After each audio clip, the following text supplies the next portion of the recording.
이렇게 또 뵙게 되어서 반갑습니다. 오늘 제가 할 내용은 그 한웅 당군 신화에 나오는 한웅의 하강에 대한 제음미, 여기에 되겠습니다. 왜 제음미라고 했느냐, 이제 그런 그 의구심을 가질 수 있겠는데, 사실 이제 제가 개인적으로 조금 말씀을 드리면은, 이번 학기가 제가 이 경남 유교대학에 출강한 지 꼭 10년째 되는 학기입니다. 2014년 1학기부터 쭉 지속적으로 이제 해왔는데 벌써 10년이라는 세월이 흘렀습니다. 그래서 이제 그때 제가 처음 했던 강의를 염두에 두고 그것과 관련해서 오늘 한번 말씀을 드려보자, 이제 그런 생각을 했습니다. 그때 이제 1학기 때는 한국 전통사의 충효론이라고 해서 그런 제목으로 강의를 했고, 2학기 때가 한국의 역대 이상향관 고찰, 그런 쪽으로 했는데, 그게 이제 오늘 이야기하려고 하는 것하고 관련성이 있습니다. 그래서 그런 차원에서 이렇게 제목을 제음이라고 하는 제목을 정했다는 말씀을 드립니다. 우선 뭐 이 자리를 빌어서 그동안에 저한테 그 기회를 주신 우리 그 진주 향교 그리고 경남 유교대학 여러분께 감사를 드립니다. 그리고 무엇보다도 이렇게 오늘 참석해 주신 여러분들께 또 감사하다는 말씀을 드려야 될 것 같습니다. 여러분들이 지속적으로 이렇게 참여를 해 주시고 또 제 어줍지 않은 이야기를 들어주셨기 때문에 제가 10년 동안 지속적으로 강의를 할 수 있었다고 생각을 합니다. 이 자리를 빌어서 다시 한번 여러분께 깊은 감사를 드립니다. 제가 뭐 이제 제 강의를 그동안에 쭉 들어보신 분들은 대충 이제 짐작을 하시겠습니다만, 제가 이제 여기 와서 이제 말씀을 드리려고 할 때, 물론 유교대학이니까 유교에 관한 이야기를 해야 되겠습니다만은, 사실 잘 아시다시피 이 지금 우리 경남 유교대학에는 이 유교 쪽에 각종 그 전문적인 식견을 가진 분들이 많이 출강하고 계십니다. 그 뭐 국내에서 다 손꼽을 만한 그런 분들이 나오고 계시는데, 그분들이 굉장히 심도 있는 유교 관련 강의를 하고 계시기 때문에 제가 설령 한다 손치더라 해도 그분들만큼 전문적인 식견을 가지고 이야기하기가 좀 어렵지 않겠는가. 그래서 저는 유교대학이지만 제가 평상시에 또 관심을 가지고 있기도 하고, 또 다른 출강하는 분들이 미처 못할 수 있는, 놓칠 수 있는 그런 부분을 좀 말씀을 드려서 그 유교뿐만이 아니고 또 한국인이기 때문에, 한국의 지식인이기 때문에 한국인으로서의 자기 정체성, 이런 것을 유교대학 그 출강하시는 수강하시는 분들이 좀 갖추어서 이 진주사회에서 활동을 해 주셨으면 좋겠다, 이제 그런 생각을 갖고 지금까지 임해 왔습니다.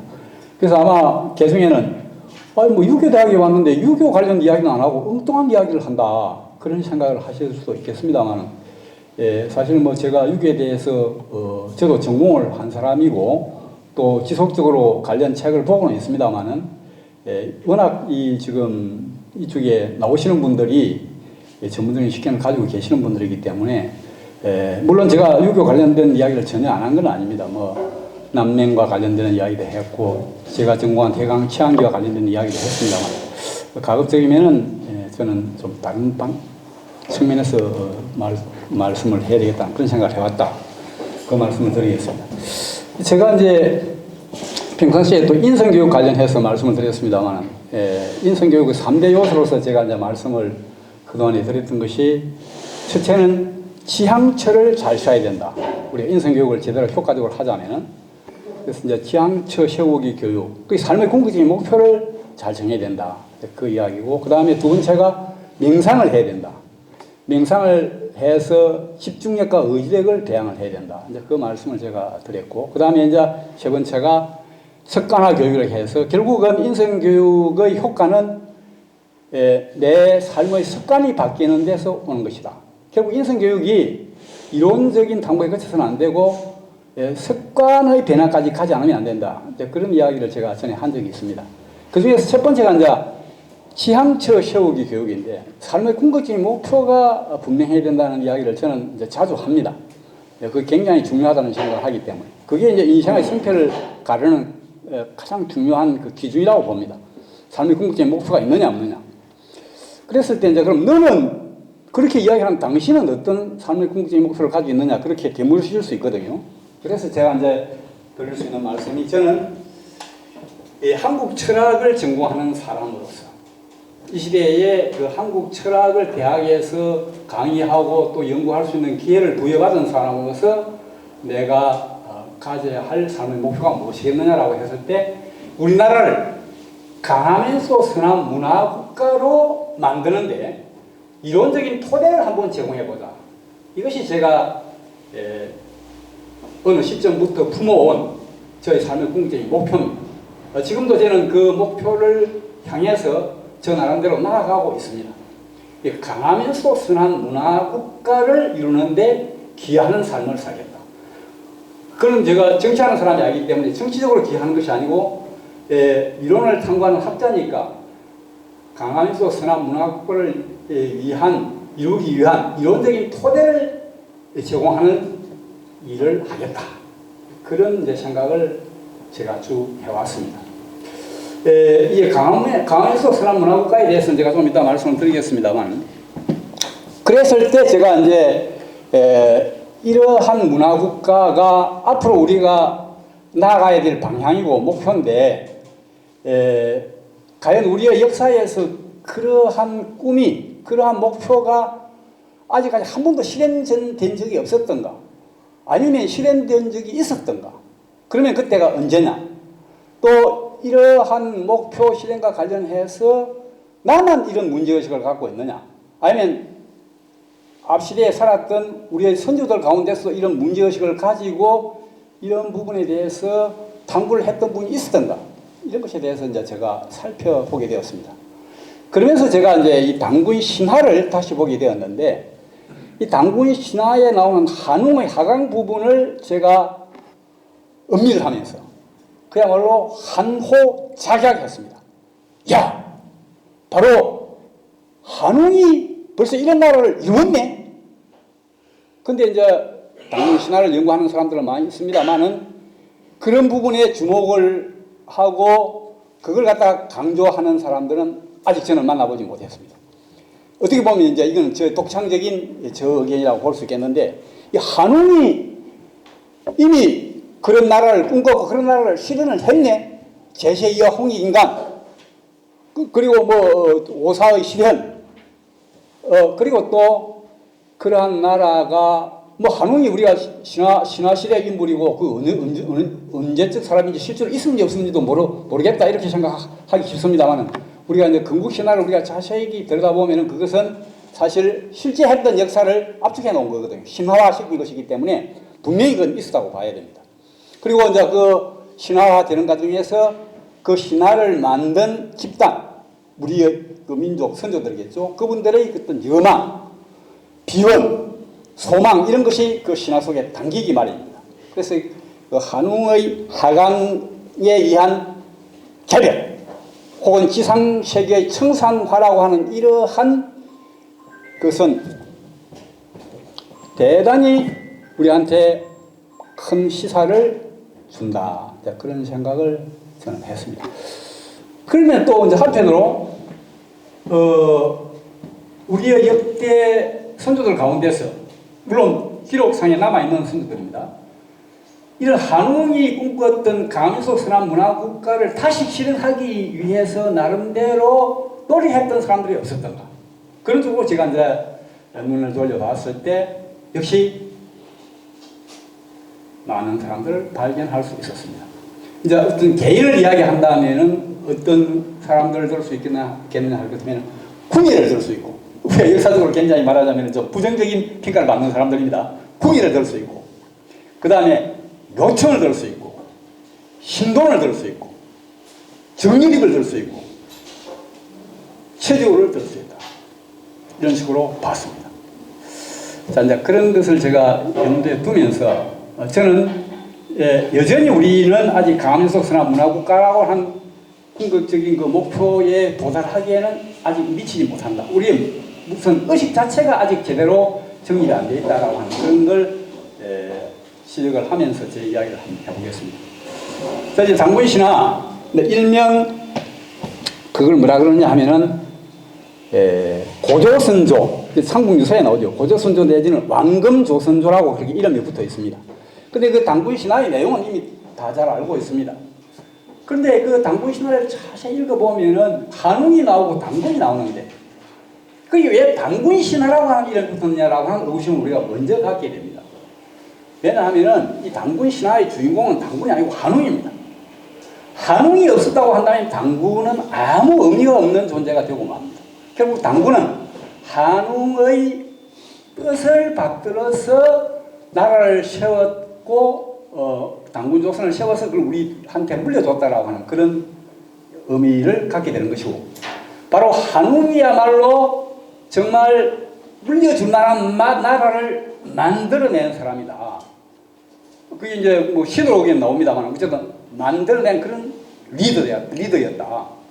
그래서 우리가 한웅이 없는 당군 신화는 저는 뭐 앵꼬 없는 찐빵이다. 그 핵심이 맞아버린다는 것이죠. 그래서 사실 우리가 정확하게 이야기한다면 당군 신화라고 할 것이 아니고 한웅 신화라고 해야 된다. 비록 당군 신화라고 우리가 이제 그 알고 있습니다만 한웅의 존재를 우리가 굉장히 중요하게 생각해야 된다. 그 말씀을 제가 드리고 싶었던 겁니다. 그래서 이제 우리가 뭐 한웅이 어떤 존재냐 당군 신화상에 볼 것 같으면은 그 한인의 지차아들, 말하자면 지차아들이니까 서자라고 되어 있는 지차아들입니다. 적서의 차별이 그 당시에는 없었던 시대인데 말하자면 적장자가 아니고 서자이니까 두채인지 시체인지 모르지만은 적장자는 아니었다. 두채 시체 중에서 지차아들이었다. 그 한인의 지차아들인 한웅이 인간 세상을 타면서 말하자면 인간 세상을 탐했다는 것이죠. 인간 세상을 다스릴 때 탐했어요.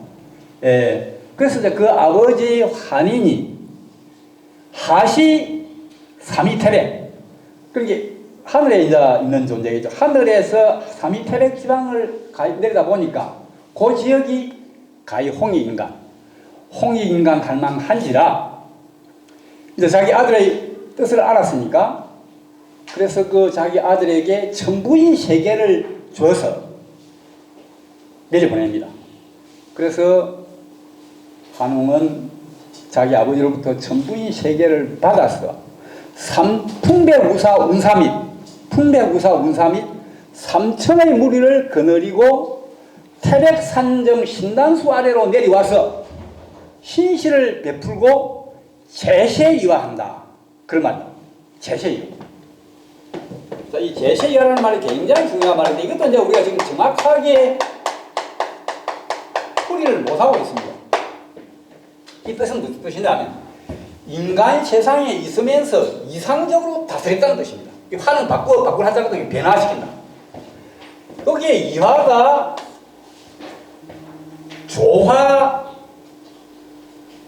치화, 교화를 통틀어서 이화로 이야기합니다. 그러니까 인간 세상에 있으면서 이상적으로 바꾸었다. 자, 그래서 이 한웅의 하강에 의해서 어떻게 됐습니까? 희상세계가 천상화되는 대개벽이 일어난 겁니다.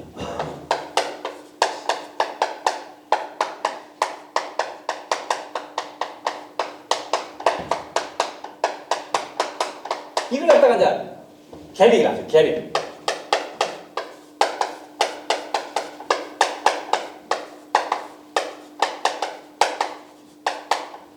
그야말로 대개벽이 일어났어요. 그 이전까지 그 일대는 굉장히 원시적인 삶을 살았겠죠.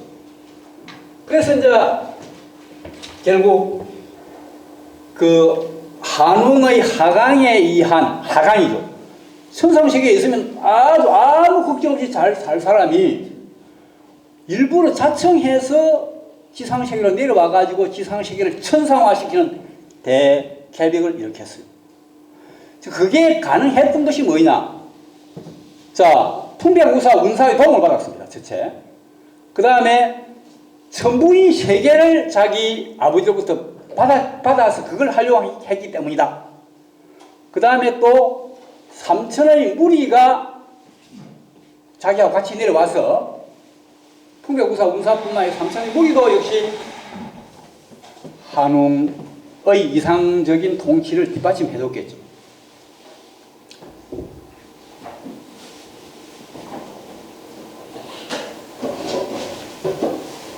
그리고 이제 한웅이 태백 정치를 했는데 그게 구체적으로 어떠한 일이었느냐 하는 것이 나옵니다.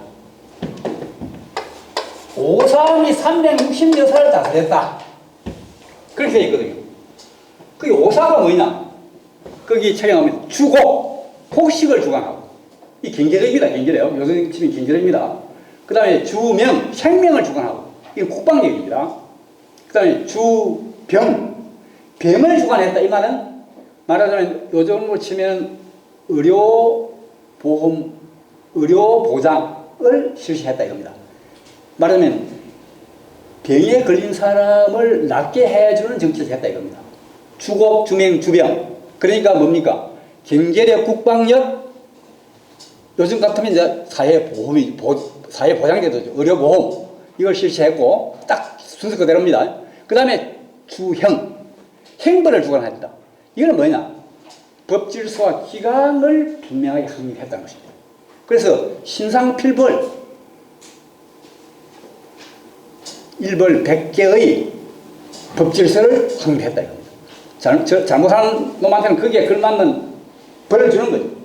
또 잘하면 잘하는 대로 거기에 맞는 상을 주는 거죠. 말하자면 신상필벌이 굉장히 중요하죠. 그 상을 줄 만한 사람한테는 상을 줘야 되고 안 줘도 그 문제가 되는 것이고 또 벌을 줘야 될 사람한테는 벌을 거기에 걸맞는 벌을 줘야 되는 것이죠. 그게 주행입니다. 자, 그래서 그러고 나서 마지막에 주선악이라 선악을 주관했다. 자, 이제 선악을 주관했다는 것은 뭐냐? 결국 악을 사람들이 악한 마음을 품지 않고 선한 마음을 품고 살도록 해줬다는 것이죠. 결국은 양심에 따라서 사는 사람이 대접받는 세상을 만들었다. 만들었다. 그래서 이 오사가 굉장히 중요합니다. 이 오사가 바로 말하자면 제세이화하고 연결됩니다. 이 오사 때문에 인간 세상이 있으면서 이상적으로 바꿨다라고 하는 이야기가 나오는 거예요. 그래서 이 오사를 보면은 자 우선 주곡, 주명, 주병까지는 이게 뭡니까? 생존을 보장하는 것입니다. 생존의 보장.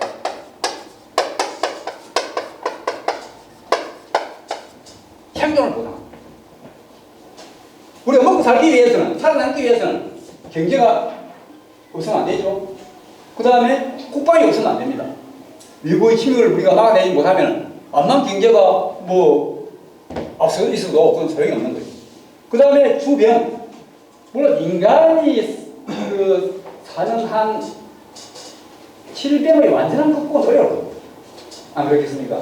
또 암을 극복하고 나면 또 다른 목소리가 나타나고 또 나타나고 할 겁니다. 그러나 이때 질병을 다스렸다라고 하는 것은 적어도 시질, 일종의 유행병이죠. 유행병 때문에 사람들이 제대로 못 살고 죽는 일이 없도록 해요. 옛날에 유행병이 굉장히 많았습니다. 뭐 흑사병도 있었고, 그 다음에 뭐 전염도 있었고 많이 있었지 않습니까? 그런 향을 오면 완전히 깡그리 사람들이 죽어나가거든요. 그때 이제 그래도 그 뭡니까 혈액 있고 돈 많은 사람들은 살아남겠죠. 그 이제 그 힘없고 돈 없는 사람 서민들 죽어나갑니다. 그런 데서 이제 불평불만이 사는 거거든요. 이제 그래서 적어도 그러한 시질, 일종의 유행병을 유행병 때문에 그 국민 백성들이 고초를 당하지 않도록 하겠다. 그래서 이제 그게 생존을 원합니다. 그 다음에 주행은 뭡니까? 주행은 바로 법질서와 기강.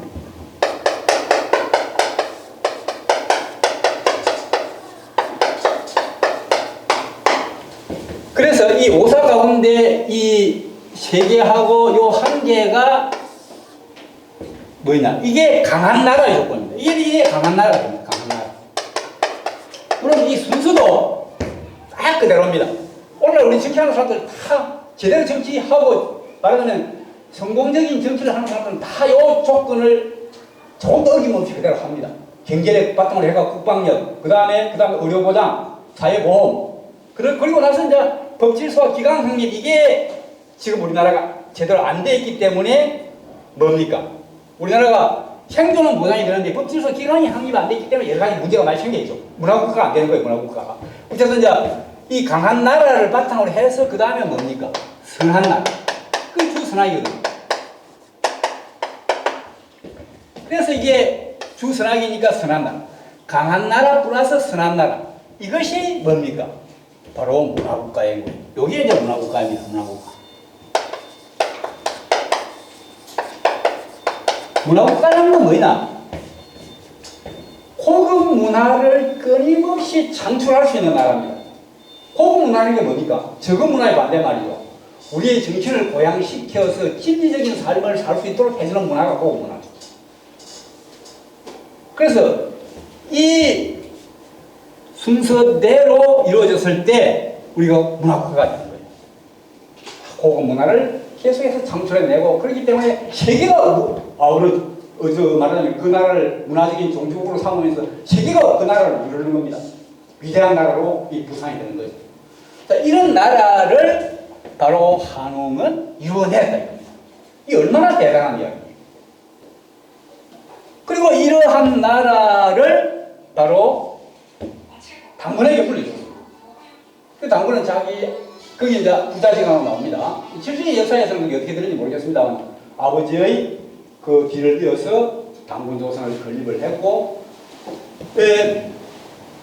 그리고 이제 우리는 그 후예로서 지금 이 땅에서 살고 있는데, 그 이후에 우리의 역사는 이러한 나라와는 좀 격이 떨어지는 이상한 방향으로 흘러가니까 뜻있는 사람들이 한웅도 이런 나라를 이루었는데 왜 우리 후손들은 이런 나라를 이루지 못해? 그래서 이런 나라를 이루는 것을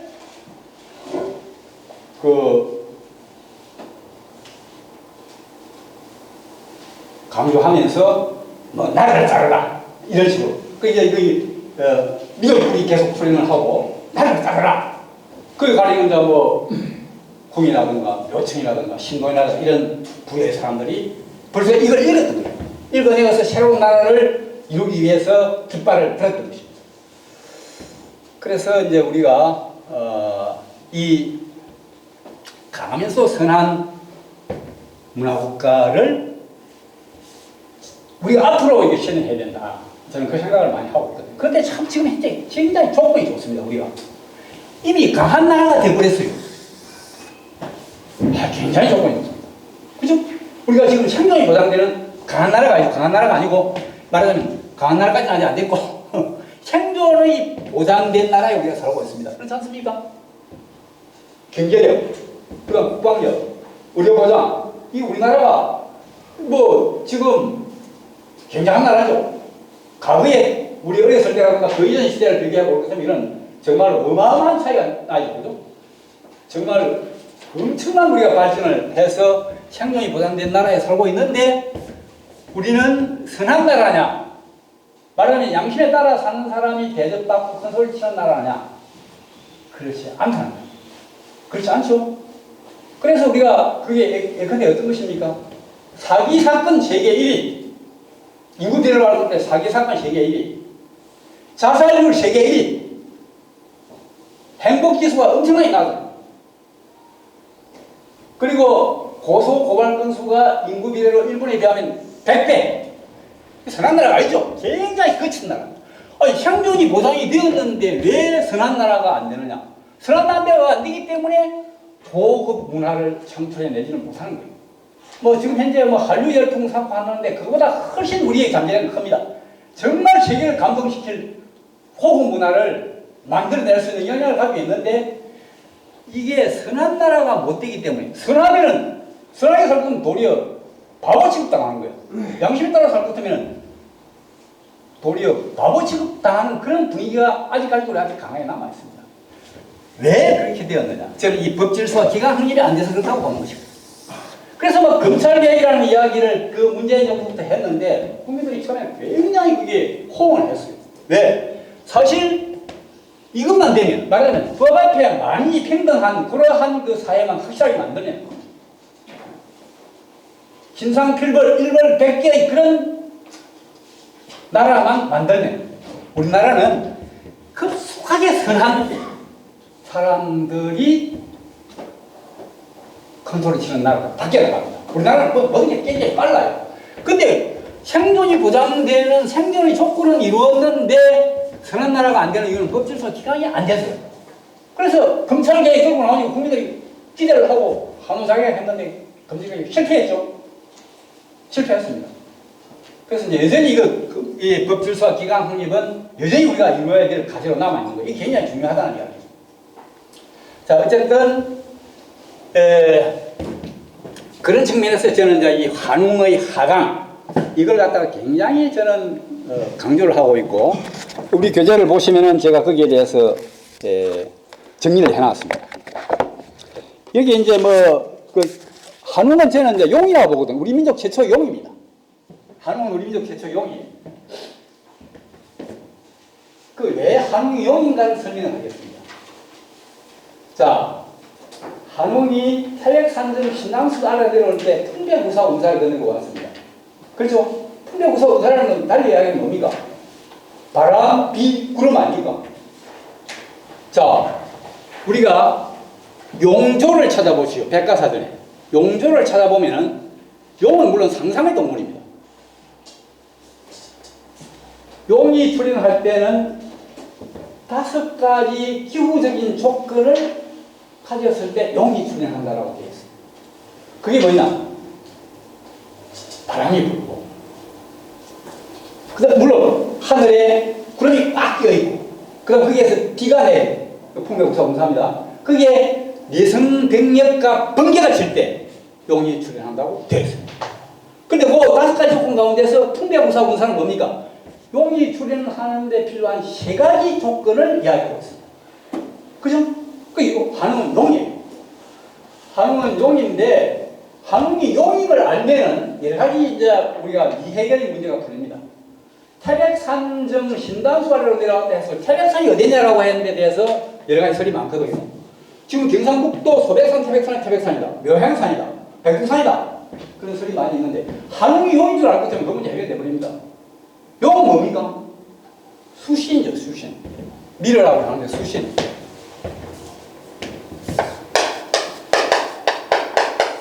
그렇기 때문에 뭡니까? 물 가까이에 내릴 수밖에 없죠. 어디입니까? 천지가 있는 백두산 쪽으로 내려올 수밖에 없었다.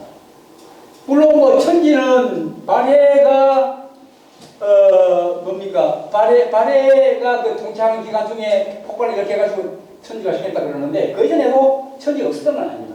규모가 작았겠죠. 어쨌든 그 한웅이 용임을 알면은 바로 백두산이 한웅이 내려온 태백산이 지금의 백두산이라는 걸 바로 알 수 있다. 동시에 용은 가장 큰 특징이 뭡니까? 용은 전부 다 8가지가 9가지 특징이 있습니다. 보면은 모양은 뱀을 닮고 눈은 토끼를 닮고 불은 뭘 닮고 이런 게 있습니다. 비늘은 잉어를 닮고 이런 게 있습니다. 그런데 용의 가장 큰 특징은 뭡니까? 무엇이 없으면 그게 다른 거 아무거나 남만 다 갖춰져도 용이 아니에요. 뭡니까? 여의주입니다. 여의주. 자, 여의주 없는 용은 뭡니까?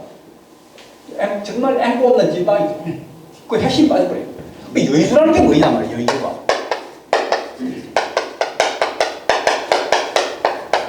자, 뜻한 바를 이루어주는 구설이니까 무한능력이에요. 무한능력. 엄청난 능력을 가진 사람이 용이. 못하는 게 없어. 엄청난 능력을 가지고 있습니다.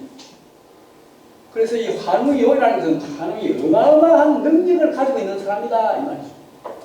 근데 이제 우리가 용하면 생각나는 나라가 어디죠? 중국이죠. 사실 우리는 역사적으로는 어떻습니까? 용의 나라라기보다는 봉의 나라. 봉의 나라입니다. 새하고 새토템하고 우리가 난성이 많고. 그러나 사실 우리는 용의 나라이기도 합니다. 중국놈들이 이제 그걸 갖다가 우리가 봉을 가지고 있으니까 용을 제가 가져와 버린 건데, 근데 이제 우리의 용과 중국의 용은 좀 다릅니다. 그걸 이제 우리가 아는 것이 굉장히 중요해요. 자, 용은 사실 어떤 존재입니까? 능소능대하죠. 커지려고 하면 커지고 작아지려고 하면 작아지고, 커지면 우주를 덮을 정도로 커지고, 작아지면 어떻습니까?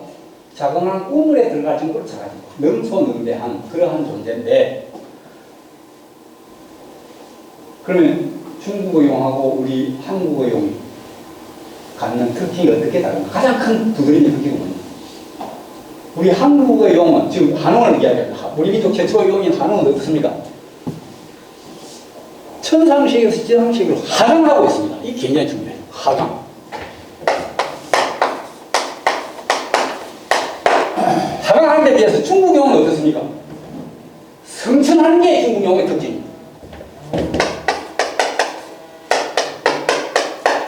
이 차이가 굉장히 커요. 자, 우리 한국의 용은 물론 용 자체는 하강과 성천을 마음대로 하죠. 자유자재로 하는 존재지만 우리 한국인들은 용의 하강에 주목했습니다. 중국인들은 용의 성천에 주목합니다. 그 차이가 뭐겠습니까? 자, 용이 하강하면 어떻게 돼요?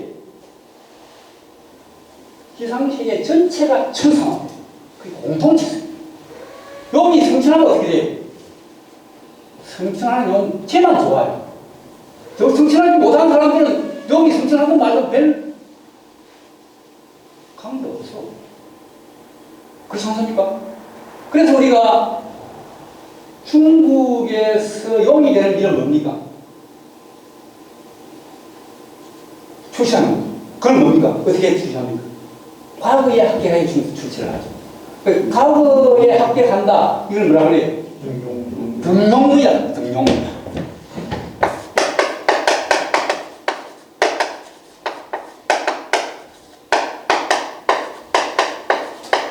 영이 되어서 하늘에 오르는 문이다 입니다.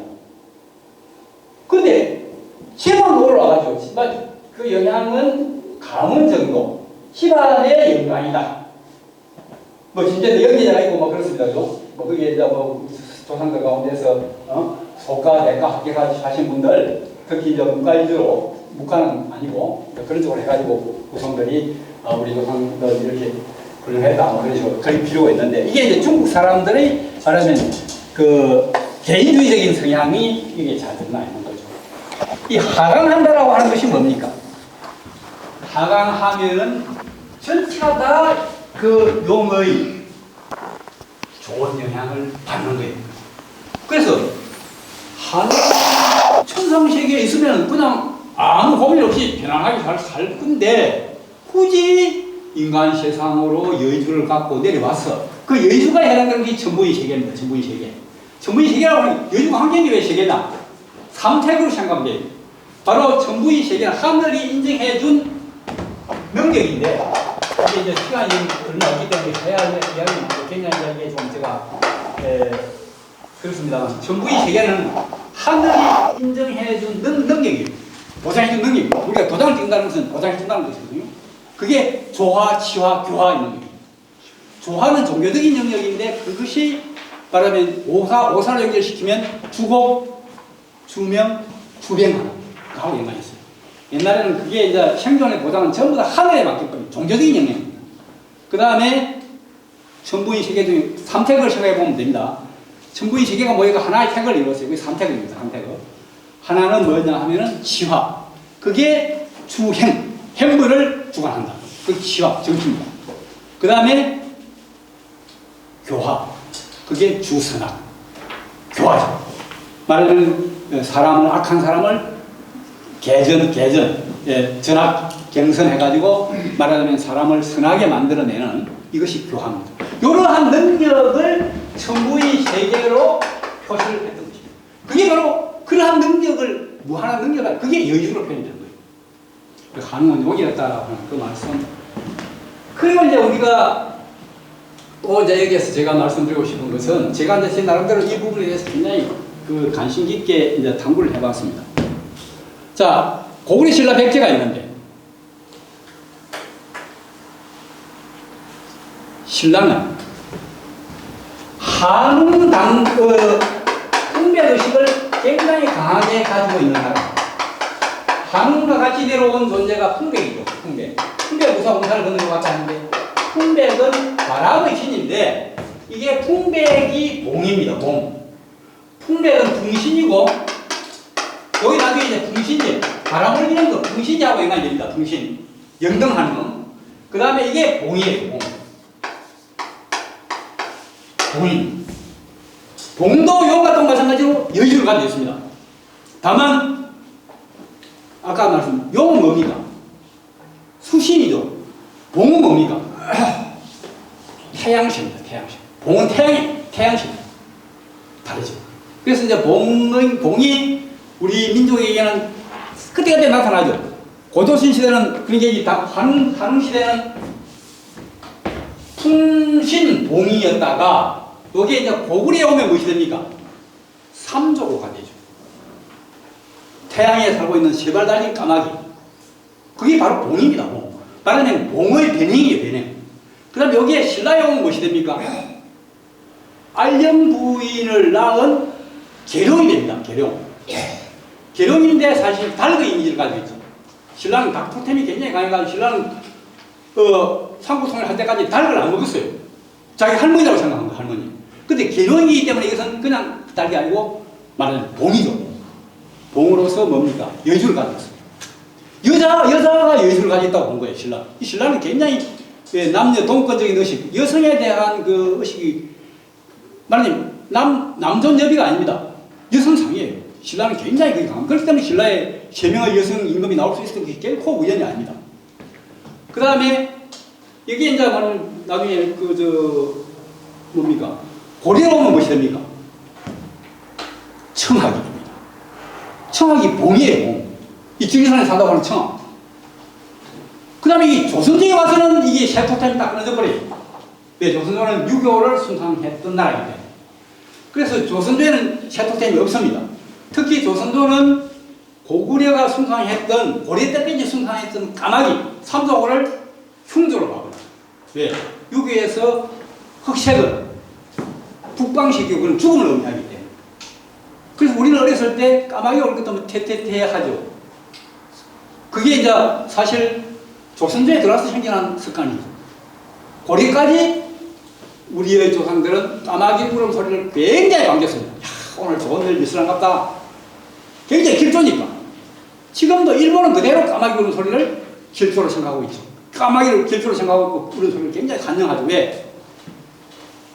일본은 우리처럼 유교를 받아들여서, 특히 주작을 받아들여서 그게 영향을 안 받았기 때문에.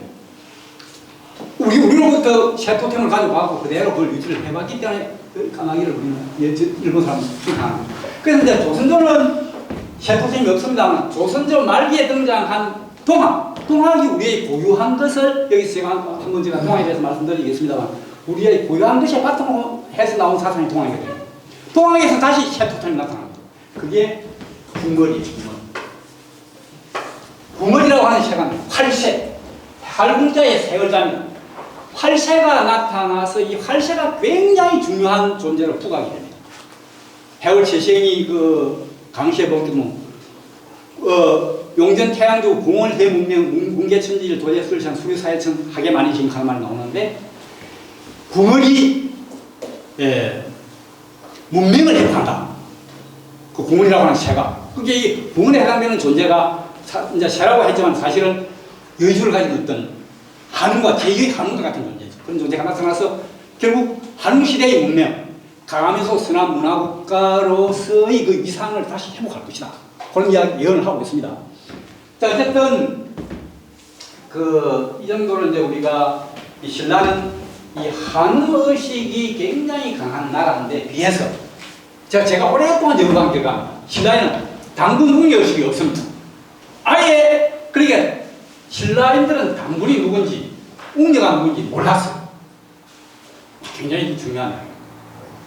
그러면 고구려 백제는 같은 자 말하는 혈통이니까 고구려를 보면 되죠. 고구려는 어떠느냐? 고구려는 당군 웅녀의식이, 당군은 남자고 이제 웅녀는 여자입니다. 마찬가지로 환웅은 남자고 풍대는 여자입니다. 이 용봉으로 이제 표현되는데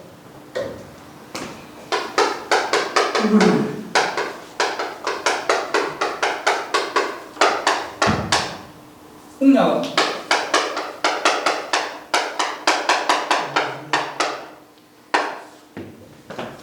고구려 백제는 당군 웅녀의식이 굉장히 강하게 나타나고 대신 풍백의식은 아예 없고, 풍백의식도 그게 이제 삼조고니까 삼조고가 전혀 없다고 볼 수 없습니다. 한웅의식은 있긴 있는데 굉장히 한웅에 대해서 부정적이에요. 고구려 백제. 자, 그래서 저는 지금 이제 이 당군 신화가 만들어진 시점을 우리가 주목을 합니다. 이게 신라 계통의 신화가 아닙니다. 이 당군 신화가 처음 등장한 것은 삼국유사 1년에 의해서 처음 등장하는데, 1년은 잘 아시다시피 고려 말기 무신, 그러니까 말하자면 몽골의 통치가 통치가 끝날 전에 살았던, 그래서 우리의 민족의 어떤 고유성을 회복해야 되다는 생각을 굉장히 강하게 가지고 이분이 이제 삼국유사를 썼는데, 1년이 살았던 고려는 바로 고구려 정통성을 가지고 있습니다. 고려는 고구려를 이은 나라다라고 하는 의식을 가지고 있었던 나라입니다. 그러다 보니까 고려 입장에서는 고구려가 가졌던 당군 웅녀의식, 이건 강조할 수밖에 없어요. 그래서 이 당군 신화라고 하는 이름이 붙은 것도 바로 그 시대적인 상황을 반영한 것이다, 이렇게 저는 생각을 합니다. 어쨌든 저는 우리한테 있어서 중요한 것은 한웅이 중요하다. 또 풍백도 물론 중요하다. 풍백은 봉이고. 그렇기 때문에 우리가 셰토템하고 관련해서 중요하다. 그 말씀을 제가 드리려고 하는 것이고, 사실 이 한웅의식이 우리한테 미친 영향이, 특히 신라에 미친 영향이 굉장히 큽니다. 근데 어떤가 하는 걸 제가 한번 말씀을 드려보면은,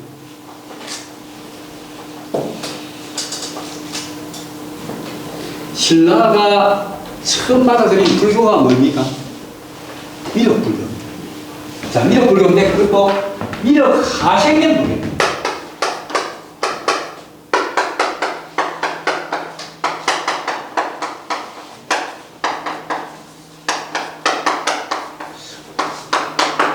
자, 미륵이 하생한다고 하는 그 경전의 불교, 경전에 바탕한 불교를 신라가 처음으로 받아들였죠. 어디로부터 받아들였습니까? 고구려로부터 받아들였습니다. 그래가지고 세운 최초의 절이 흥륜사입니다. 흥륜사. 경주의 흥륜사라고 하는 절을 세웠는데 거기에는 미륵불을 주전불로 모셨어요. 그게 이제 비구 사찰입니다. 그러니까 비구니 사찰이 또 있어요. 영흥사라고. 흥륜사가 있었고,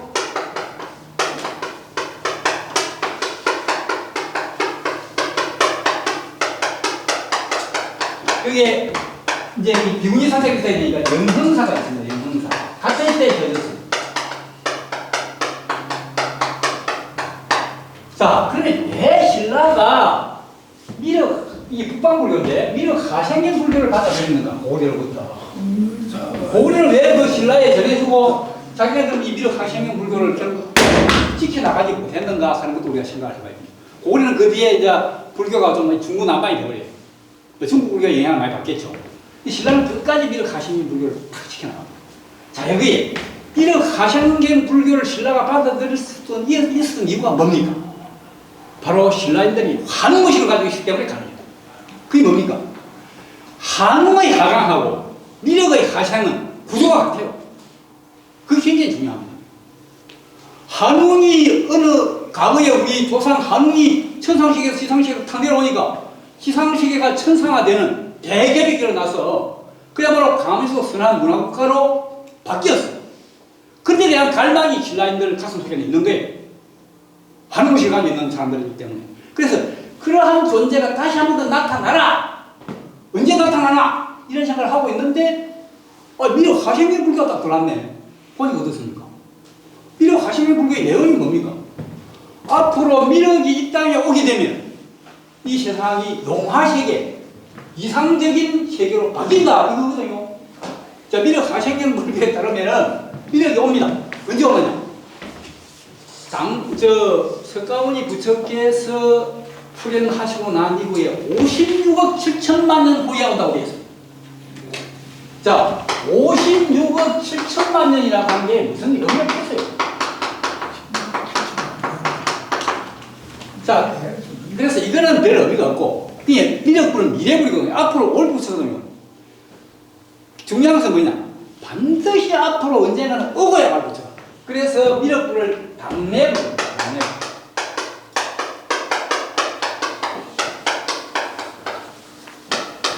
반드시 오고야 말 부처다. 그래서 미륵불은 사실 내일도 올 수 있고 모레도 올 수 있는 거예요. 그렇게 나라가 어지러울 때 우리 백성들이 미륵불이 빨리 안 오나? 이 어지러운 세상을 이렇게 확 좀 정말 천상세계로 바꿔줄 그런 미륵불 같은 존재가 안 나타나나? 이런 갈망이 있는 줄 알고 내가 미륵불이다라고 나타나는 사람들이 바로 궁예고 묘청이고 신돈이고 이런 사람. 우리가 사실 정연입도 그 미륵으로 자처했다는 그런 이야기가 있습니다. 조선시대지만 그런 갈망이 계속 있는 거예요. 그래서 이 한웅이라는 존재가 신라로 하여금 미륵불교를 수용하게 하는데 영향을 미쳤다는 것이죠. 그럼 이 한웅의식이 신라인들에게 이것만 영향을 미쳤는가? 아니죠. 자, 노청이라고 하는 사람은 노청은 이제 그 조선 인종 때 서경 천도를 주장하고 우리가 칭지의 근원을 주장했던 그 김구식하고 대립을 했던 소위 자주파의 우두머리죠. 남가사상의 우두머리죠. 신청은 그렇게 평가를 합니다. 이 노청이 평양 그 서경 지금 그 당시에 개경이 소리였는데 서경으로 천도를 해야 됩니다. 그리고 우리가 칭지의 근원을 하자. 나라를 유의국으로 나라 이름을 바꾸자. 그런 식으로 주장을 했는데 그래서 이제 서경 임원적의 대원궁을 궁전을 세워요. 거기에 8성당을 세웁니다. 8명의 성인을 모셔요.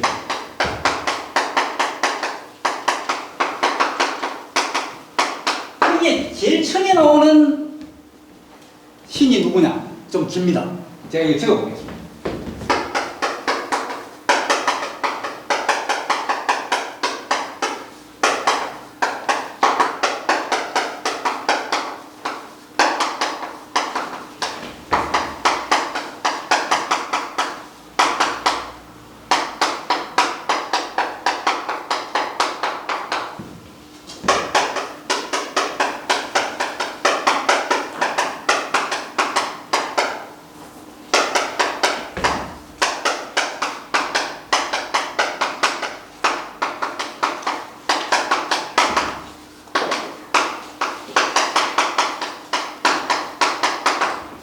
자, 호국백두학 태백선이 실등문수 사리고사를 제일 먼저 모십니다. 근데 이 자가 누구냐? 이 사람이 누구냐? 자, 이제 뜻은 그렇습니다. 호국백두학 태백선이는 그 실체가 무엇이다? 이건 실체가 무엇이다 하는 것이다. 실체가 불교의 문수보살이다. 그럼 호국백두학 태백선이 실등문수 사리고사에 누구를 가리키는가? 이게 교원사, 조선조 숙종 원년에 1675년에 교원사화를 쓴 북의 노인은 환웅천항을 말한다고 얘기했어요. 이 환웅천항이 환웅천, 그것도 천황이 천황입니다. 환웅천항을 가르친다고. 말하자면 요청은 이 한웅의식을 분명히 가지고 있었던 사람이죠. 이 한웅의식을 우리가 개선을 해야 된다. 그래야 새로운 나라가 이루어지고 우리가 강한 나라가 될 수 있다고 이야기합니다. 그래서 자 호국백과 태백선이라고 하는 이게 한웅의 이름이에요. 이걸 우리가 줄이면 호국선이 되죠. 호국선. 호국선은 누구를 말합니까? 호국선은 국선하랑을 말합니다. 하랑을 일명 호국선이라고 하거든요. 그대로입니다. 그리고 또 여기서 뭐 있습니까? 한웅이 내려온 태백산이 어디입니까? 백두산이라는 게 바로 딱 들어나버리죠. 그래서 그 한웅이 처음 내려온 태백산이 백두산이기 때문에 묘청은 그 당시에 백두산은 고려의 강력 밖에 있었습니다. 금나라가 가지고 있습니다. 그리고 우리 조상의 발상지인 백두산을 지켜야 된다. 그래가지고 금나라 정벌론을 주장했던 거예요. 금나라 쳐야 된다, 뺏어야 된다. 그런 이야기 했던 거예요. 어쨌든 이 노청은 태백산이 백두산임을 분명히 하고 있고, 그리고 바로 신라 하랑의 전신이 한웅이라고 하는 걸 분명히 된다고요. 신라 하랑을 우리가 미륵선하라고 하거든요. 그게 미륵선하라고 하는 이 하랑은 바로 뭡니까? 한웅, 바로 하랑이 미륵이라는 거죠. 미륵이라는 측면에서 바로 한웅이 미륵이죠. 미륵 하생경 미륵이죠. 그래서 이 선하라고 하는 하랑인데, 결국 신라 하랑도 형성하는데 이 한웅의식이 굉장히 크게 영향을 줍니다. 그럼 신라 하랑들이 하는 일은 뭐냐? 신라를 한웅이 꿈꿨던 강하면서도 선한 문화국가로 만들어내는 것을 결국 신라 하랑들이 꿈꿨다는 걸 알 수가 있습니다. 그래서 이게 굉장히 중요합니다. 물론 여기에서는 노청은 한웅을 문수살이 보살하고 연결을 시키고 있습니다. 근데 이제 우리가 그래서 한웅은 그 미륵불도 되지만 문수보살도 된다. 그걸 사실 알아야 돼요. 그러니까 이제 이 한웅이라는 존재는 때로는 용도 되고, 한웅이 그 풍백을 건드려봤는데 풍백이 한웅의 또 다른 모습을 보면 용도 되고, 그 다음에 미륵불도 되고, 문수보살도 된다. 한웅은 여러 가지 모습으로 그 같이 드러납니다. 그만큼 이게 중요한 의미였다. 자, 그래서 우리가 이 한웅이라고 하는 존재가 신라인들에게 미친 영향은 희대합니다. 지극히 큽니다. 그리고 이제 신라인들이 결국 통일을 이루어내고, 신라를 강한 나라로 만들 때는 만드는 이면에는 한웅의식이 있었기 때문이다. 이렇게 볼 수 있어요. 그래서 이제 선인이라고 하는 이 말도 굉장히 중요합니다. 선인. 이 선교에 대해서는 제가 저 교대 우리 고유한 통속적인 우리가 그 사유책인데, 이거는 제가 여러 번 소개를 했습니다만 여기 119쪽에 나와 있습니다. 선교의 사유책이. 이 선교의 이상민 민간사의 선인이. 이 선인은 이 사실 무당, 기본적으로 첫째는 무당입니다. 무당. 무당은 어떤 뜻의 무당이냐? 앞날을 예언하고, 그 다음에 뭡니까? 병을 다스리고, 그 다음에 뭡니까? 하늘에 제사를 지내는, 접신할 수 있는 그런 존재. 접신하고 예언하고 지배하는 그런 존재가 무당인데, 이 무당적인 기질을 선인은 기본적으로 가지고 있습니다. 그 다음에 플러스 국선. 국선은 호국선. 말하면 물을 중시해요. 물을. 무예, 금도 이런 걸 굉장히 중요시합니다. 그 국선이. 국가가 위기에 처하면 그 무예를 발휘해서 국가를 위기에서 구출해내는 존재가 국선이에요. 그 다음에 신선. 신선은 뭡니까? 일체의 그 세속적인 것을 떠나서 자연과 더불어 유유자적하는 존재예요. 이 세 가지 요소를 다 가지고 있는 존재가 선인. 그래서 이런 그 무당과 국선, 신선의 요소 가운데서 국선, 신선의 요소를 갖추고 있는 존재는 우리가 어떤 존재를 썼습니까? 여기 우리 역사적으로 보면 물계자, 그 다음에 문노, 저 책에 썼습니다. 망우당 각지호 같은 사람이 이 선인의 만열에 속합니다. 그분들에게 무당적인 기질이 잘 발견되지 않았고, 그 다음에 무당 플러스 국선의 그러한 기질을 가지고 있는 사람들을 본다면 김유신을 딱 볼 수 있습니다. 김유신은 굉장히 그 무당적인, 말하자면 고급 무당이죠. 국가적인 미래를 예측하고 대비하는. 그리고 시대는 다릅니다만 이순신 장군에게도 이 무당들이, 이순신은 그 말하자면은 큰 전쟁을 앞두고 밤에 꿈을 꾸면 신인을 만나죠. 신으로부터 어떤 비결을 받습니다. 자기 나눔을 게 다 나와 있죠.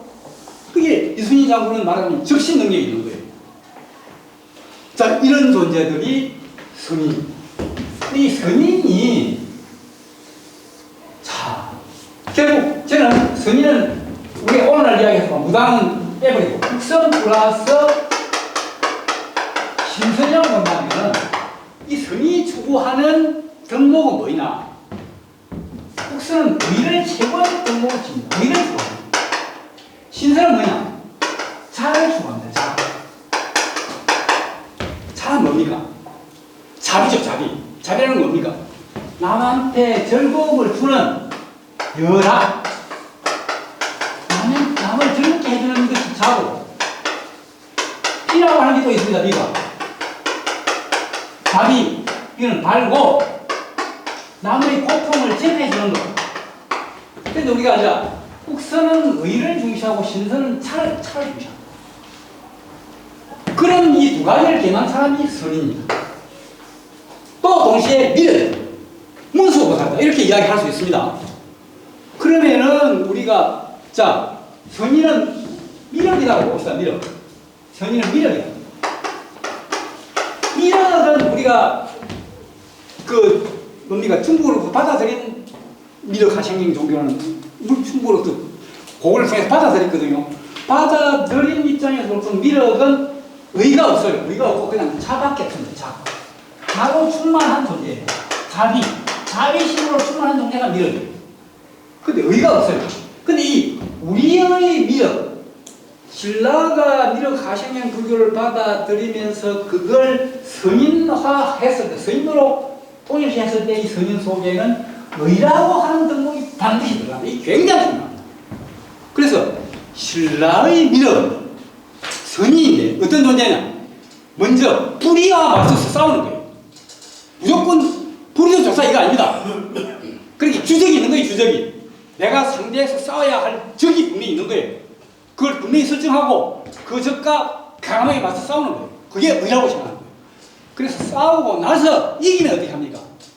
진 사람을 깔아뭉개는 거예요. 그때는 다 포용을 하는 거예요. 요게 참.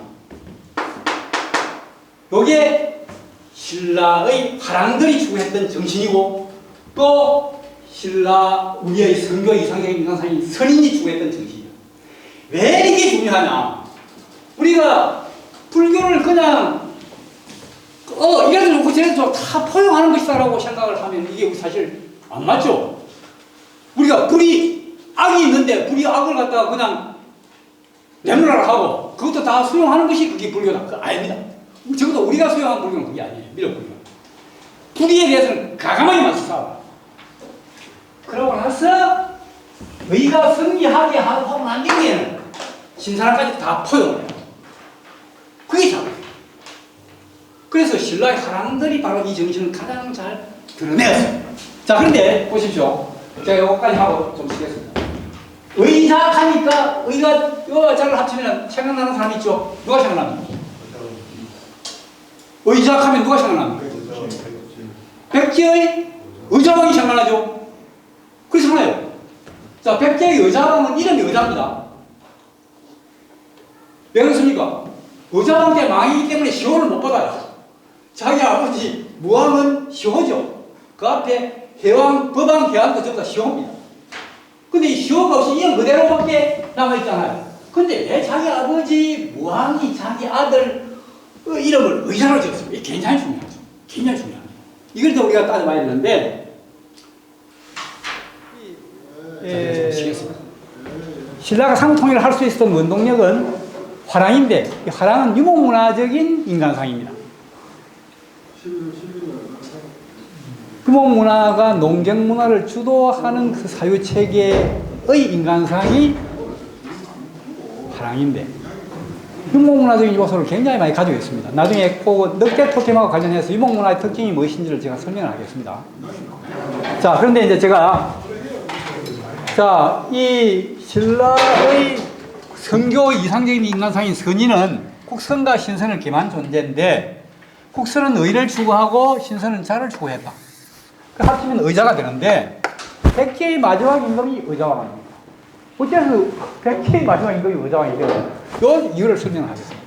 이건 바로 백제가 마지막에 가서 신라 영향을 엄청나게 받았다 하는 하나의 말하자면 흔적입니다. 예, 왜 백제는 신라 영향을 받을 수밖에 없었는가? 백제가 받아들인 불교는 신라 불교하고 다릅니다. 남방 불교인데 예, 사문불경 왕자론이라고 하는 그런 불교를 받습니다. 남방 불교.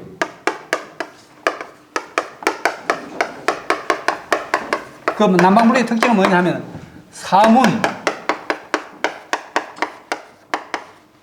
불경, 왕자.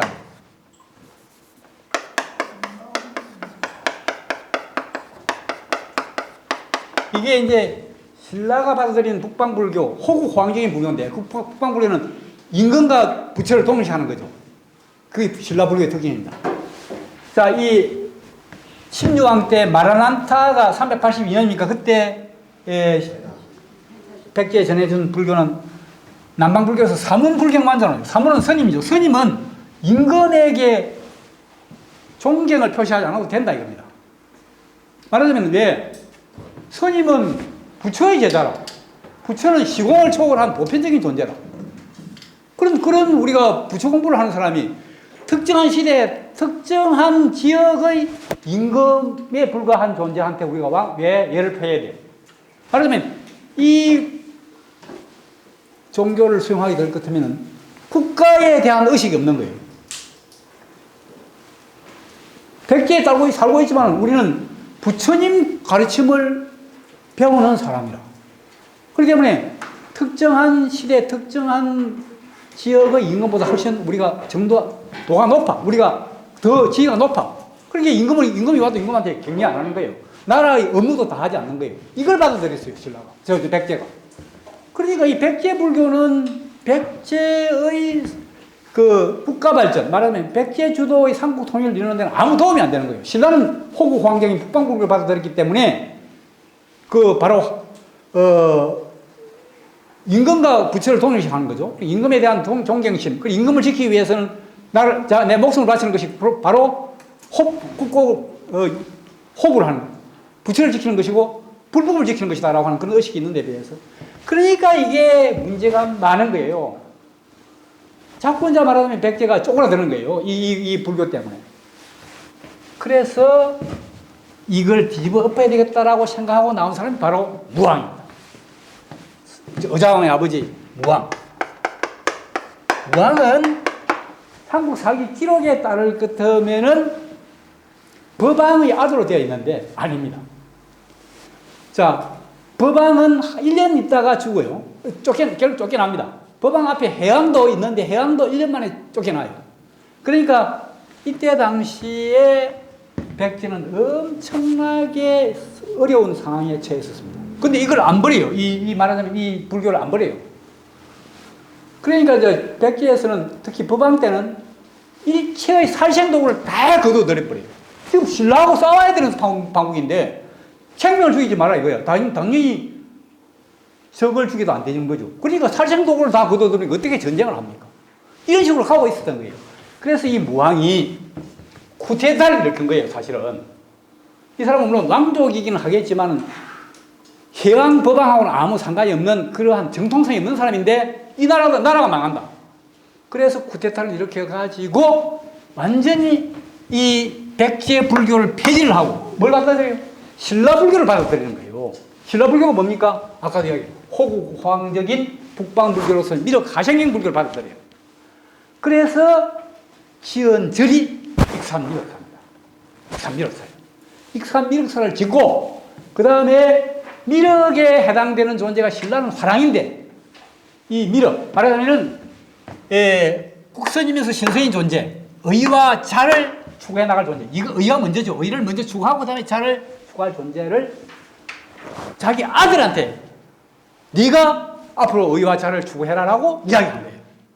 신라는 화랑이라고 하는 존재가 있어서 화랑을 그런 존재로 봤는데 백제는 무왕이 다른 사람 못 믿겠다. 우리 아들 똑똑하니까 의자가 네가 이 앞으로 의와 자를 추구하는 그런 백제의 미륵이 되어라. 익산 미륵설. 그런데 그러니까 신라로부터 미륵 하생의 불교를 받아들여서는 신라의 하랑에 해당되는 존재로서 자기 아들을 지명을 하고 이제 네가 백제 주도의 사만일통을 이루는데 앞장서라. 그 의자왕이 그때부터 자기한테 그 사상을 전해준 신라를 공격하기 시작하는 거예요. 그래서 무왕 의자왕 때 힘을 키운 백제가 신라를 공격을 해가지고 대야성을 비롯해가 40여 개 성을 빼앗겨요. 신라가. 후회했지만 늦어요. 진평왕 때 전해줬는데 진평왕의 딸인 선동유왕 때 그렇게 공격을 많이 당하는 거예요. 그러면서 겨우겨우 김유신, 김준수 이런 사람이 나서 가지고 극복을 해 나가는데 어쨌든 그래서 이름이 의자가 된 거예요. 의자가. 이 의자라고 하는 이름은 굉장히 그래서 중요합니다. 이는 뭐냐면 백제가 신라 불교를 받아들인 하나의 흔적이다. 그렇게 말씀드릴 수 있습니다. 자, 그래서 우리가 사실 이 시대에 우리는 이 백제, 신라의 이러한 말하자면 미륵 하생행 불교, 신라의 이상적인 민간사의 선인이 이 시대에 있어야 된다. 또 우리 불교도들도 이런 쪽을 좀 이렇게 생각을 해야 돼요. 불교는 선택이 아니면 포용이야. 양자택일 하면 그건 선택인데 그건 아니야. 불교가 아니야. 그렇게 하면 안 된다 이거예요. 한국 불교는 그러면 안 돼요. 우리가 남북이 지금 분단되어 있는 상황에서 북한도 좋고 주체사상 좋다 그렇게 하면 어떻게 돼요? 자유민주주의 체제를 옹호하기 위해서는 그것에 반하는 사상에 대해서는 단호하게 아니다라고 이야기할 수 있어요. 그게 의다. 그러고 나서 우리가 북한을 자유민주적인 방식으로 통일하고 난 이후에 다 포용해야 돼. 그때는 자가 돼야 돼. 자가. 의가 먼저 안 되면 자가 안 된다는 거예요. 이게 우리가 신라의 말하자면은 미륵 하생행 불교가 우리한테 일러주는 메시지입니다. 우리가 그래서 이 시대에도 역시 선인이 나와야 된다. 선인이 나와야 된다. 네. 물론 거기에 미래를 예측하는 그럴 수 있는 능력까지 갖추면 더욱더 좋겠습니다. 자, 이제 아까 제가 이제 시간이 없고 할 이야기는 많습니다만 제가 아까 그 강한 나라 우리가 참 이제 강한 나라가 된 게 얼마나 됩니까? 옛날 우리가 조선족 500년 내내 참 약했죠. 문약했죠. 그렇잖아요. 근데 우리가 강한 나라를 역사적으로 따져 올라가면 그래도 우리가 강한 나라라고 자부할 수 있었던 나라는 신라 삼국 통일기. 확실하게 문헌에 나와 있기는 541년부터 진흥왕 원년부터 681년 요 140년 동안이 삼국 통일기인데 이때는 신라가 강한 나라를 추구했습니다. 강한 나라. 그 강한 나라가 되려고 하면 아까도 이야기했죠. 주국, 주맹, 주병 말하자면은 생존이 보장돼야 되고 그 다음에 주형, 법질서와 기강이 바로 셔야 된다. 그건 한웅 시대에 그걸 했죠. 신라도 그걸 그대로 따르려고 했죠. 그런데 이것만 가지고 우리 지금 굉장히 다양한 사상들이 들어와 있는 이 복잡다단한 시대에 그것만 가지고는 강한 나라가 될 수 없어요. 또 우리가 여기에서 한 가지 더 이제 생각해 봐야 될 게 있습니다. 그게 저는 뭐냐 하면은 규원사화를 쓴 숙종 원년에 675년에 규원사화를 쓴 푸게노이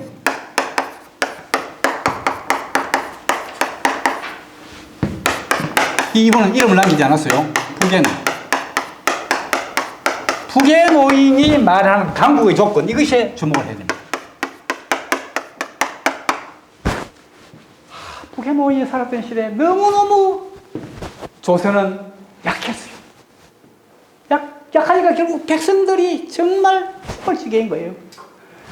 이전에 말하자면 숙종 원년인데 이때가 숙종의 아버지 현종 때 경신대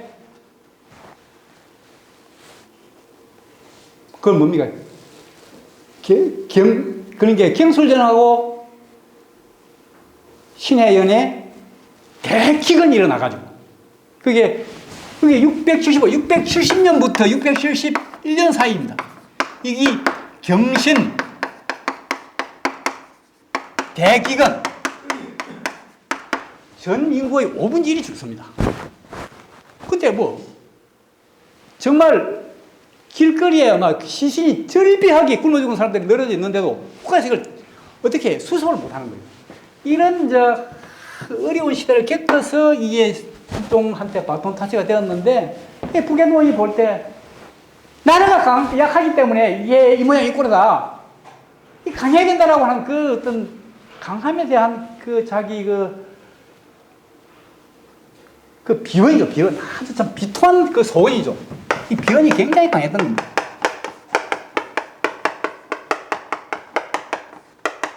그래서 강국의 세 가지 조건을 이야기합니다. 첫째가 뭐냐? 첫째가 시강이 물박.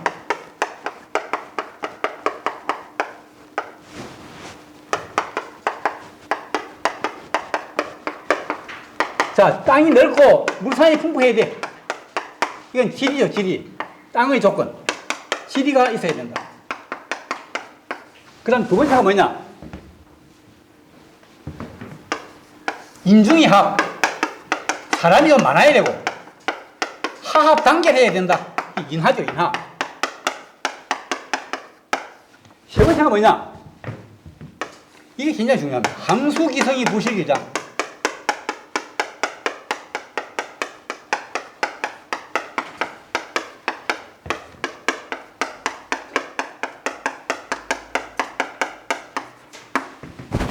굉장히 중요하네요. 항상 그 본성을 지켜서 그 장점을 잊지 않아야 된다. 이게 보성이 보성. 본성을 잘 보존하자. 이 말은 무슨 말입니까? 조선의 본성은 중국하고 다르다 이겁니다. 근데 왜 우리 자꾸 중국 따라가라 하느냐 이거야. 우리는 우리의 본성을 지켜야 돼. 그 장점을 살려야 돼. 그래야 해야 우리가 강국이 되는데, 그래야 이 좀 비통한 이 현실적인 삶을 우리가 개선해 나갈 수 있는데, 이 조건을 갖고 따져볼 때가 어떻느냐. 지금 당시에 그 조선은 진단을 하기를 어떻습니까?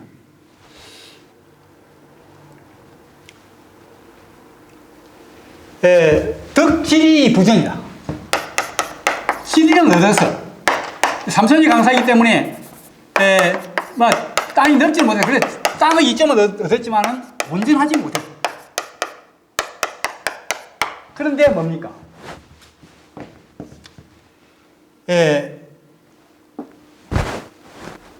인하를 잃었고 뭡니까? 실리나 망기성이다. 이런 표현을 합니다. 인하를 잃어버리고 그렇게 사색 땅파 쌓아가지고 서로 뭐 예속 논쟁하고 뭐 그래가지고 완전히 갈갈 찢어져 있었죠. 그 다음에 그 본성을 완전히 없애버렸어요. 그리고 우리의 고유성은 우리의 유목문화를 우리의 본성을 하고 있는데, 그게 언제간데 없어져버리고 유목문화를 천시하기 시작했고, 자꾸 우리는 중국하고 같은 농경문화권이다. 유교를 이제 수용하니까 그렇게 했죠. 그러니까 이래갖고는 결코 우리가 강국이 안 된다 이겁니다. 강국이 안 된다. 이렇게 아주 삐저린 그런 진단을 내리고 있죠. 그래서 저는 이제 지금 이 시점에서 저는 오늘 이야기하려고 하는 것은 이 항소기성의 부실기장, 우리의 그 본성을 살려야 된다. 그래서 아까 강국이 되기 위해서는 우리가 생존이 보장되어야 되고 법질서가 기강이 바로 서야 된다 했는데, 그거하고 그 다음에 우리의 본성을 살려야 된다라고 하는 이것을 갖고 평가를 해보자. 우리가 경계를, 그래서 강하기 위해서는 뭡니까? 주곡, 주명, 주병, 주형, 주선악은 이제 선한 것이니까 놔두고, 그 네 가지를 우리가 염두에 둔다고 한다면은 우선 경제를 우리가 살려야 될 거 아닙니까? 경제를 중요시 하는 것은 굉장히 중요하죠. 정치하는 사람이. 경제가 없으면 아무것도 안 되니까. 경제를 중요시 하되 뭡니까? 그 민족의 본성을 살리는 입장에서 경제를 중요시 해야 된다. 그래야 경제가 큰다 이겁니다. 자, 그게 우리에게는 그러한 우리 민족의 고유성을 살리면서 경제를 발전시킨 사례가 있죠. 그게 뭡니까? 그게 새마을운동입니다. 새마을운동이 뭡니까? 뭡니까? 근민자주 협동이죠. 이 협동이라고 하는 이게 우리 민족이 가지고 있는 공동체성이거든요. 우리 민족은 굉장히 공동체성이 강한, 왜? 본래가 유목문화권에서 온 사람들이기 때문에. 박정희는 그걸 알았던 거예요. 근면자조, 협동. 협동은 우리 민족은 공동체성을 강하게 가지고 있는 사람이기 때문에 그 부분에 주목하면은 우리가 경제 발전할 수 있다. 그래서 뭡니까? 마을끼리 경쟁을 시켰던 거죠. 선의의 경쟁의식을 유발시켰던 거예요. 말하자면 마을끼리 경쟁의식이니까 말 공동체끼리의 경쟁의식을 불러일으켰던 거예요. 그리고 이제 우리 민족이 또 뭡니까? 우리 민족의 기질을 사촌이 논을 사면 배가 아픈 기질이라고 우리가 봐야 됩니다. 저는 그 결코 욕이 아니에요. 우리 민족이 본래 그래요. 사촌이 논을 사면 배가 아파. 그게 무슨 말입니까? 남에 대해서 관심이 많다는 거예요. 남에 대해서 관심이 많아. 중국 사람은 어때요? 사촌이 논을 사든 밭을 사든 관심이 없어. 굉장히 개인주의적이에요. 중국 사람들. 아까 그러니까 성취하는 용케죠. 우리는 하강하는 용. 우리는 남에 대해서 원래 유목문화권이 그렇습니다. 공동체성이고 남에 대한 관심이 많아. 사촌이 논을 사면 배가 아픈 이 기질을 잘 활용을 하면 어때요? 상향평준화라고 합니다. 알겠죠? 상향평준화.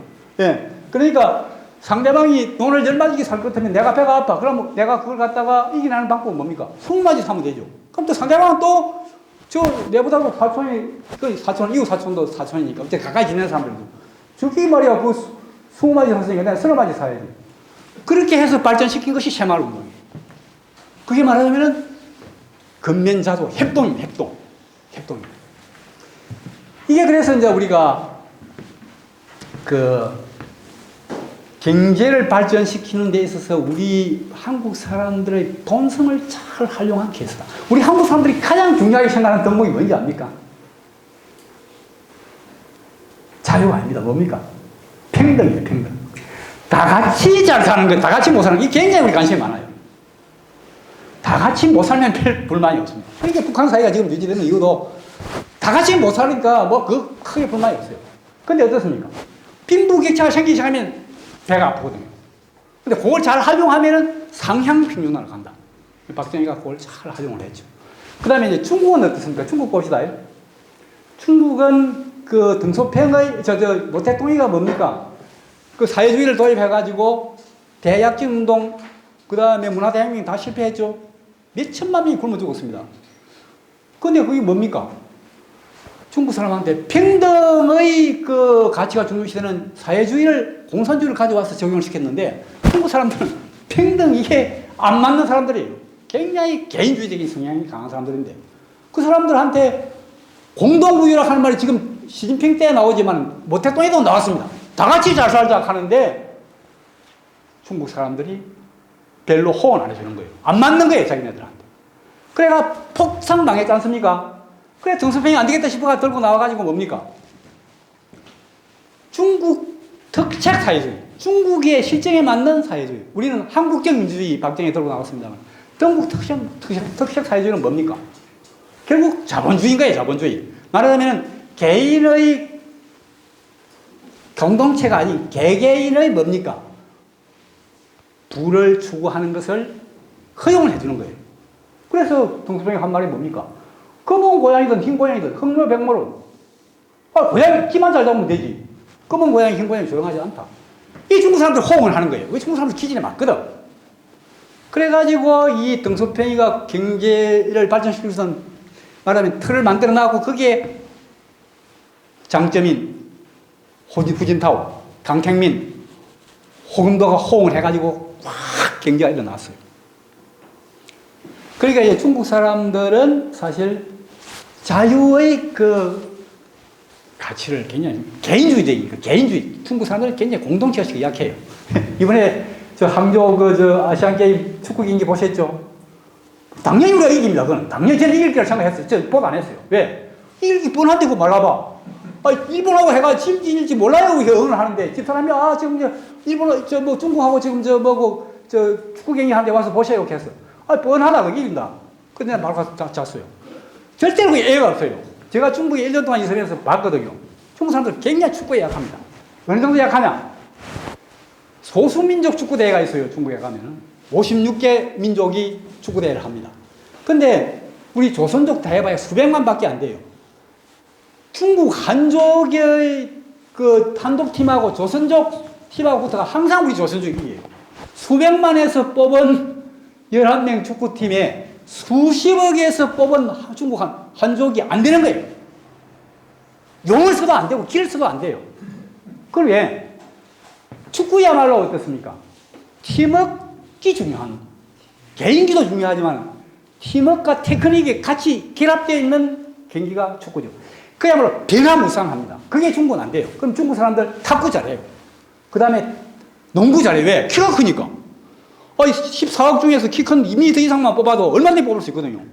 그러니까 이제 그런 거는 되는데 축구처럼 변화무쌍한 이런 경기는 안 되는 거예요. 네. 그래서 중국 사람들은 굉장히 개인주의적인 성향이 강하다.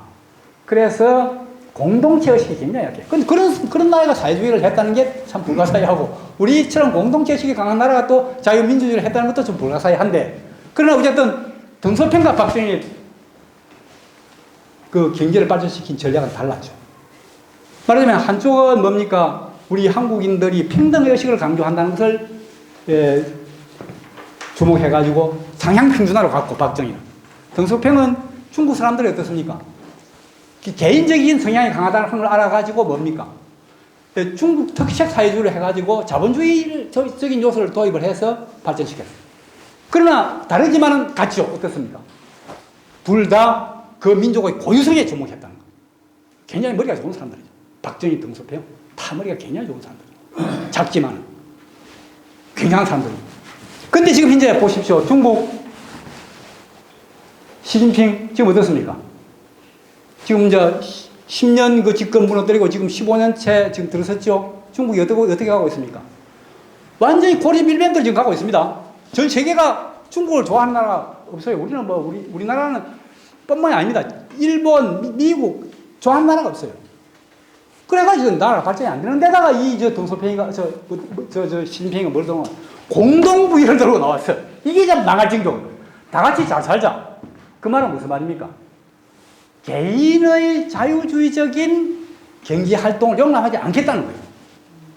그러니까 자꾸 국영기업 위주로 간다 이겁니다. 지금 이제 여러 가지 문제가 나타나죠. 뭡니까?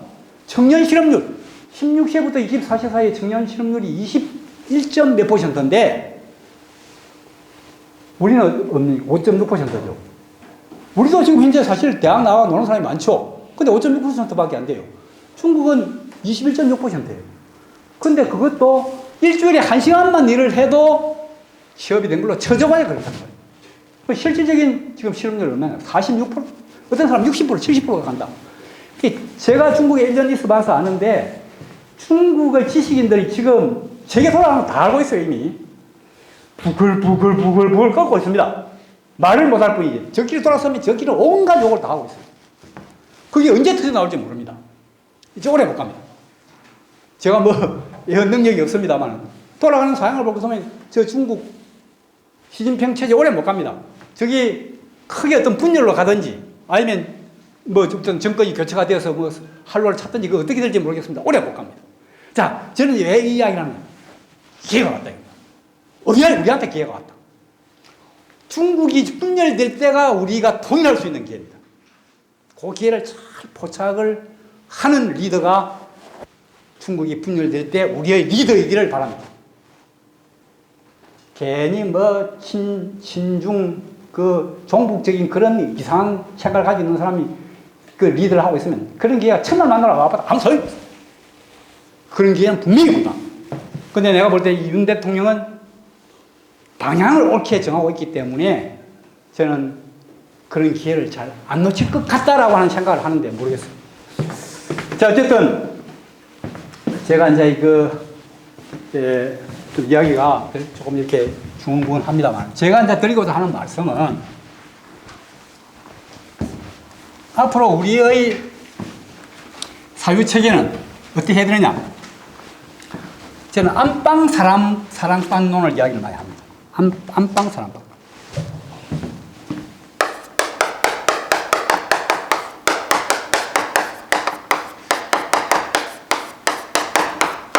자, 안방은 이제 우리가 고유성 외래성을 봅시다.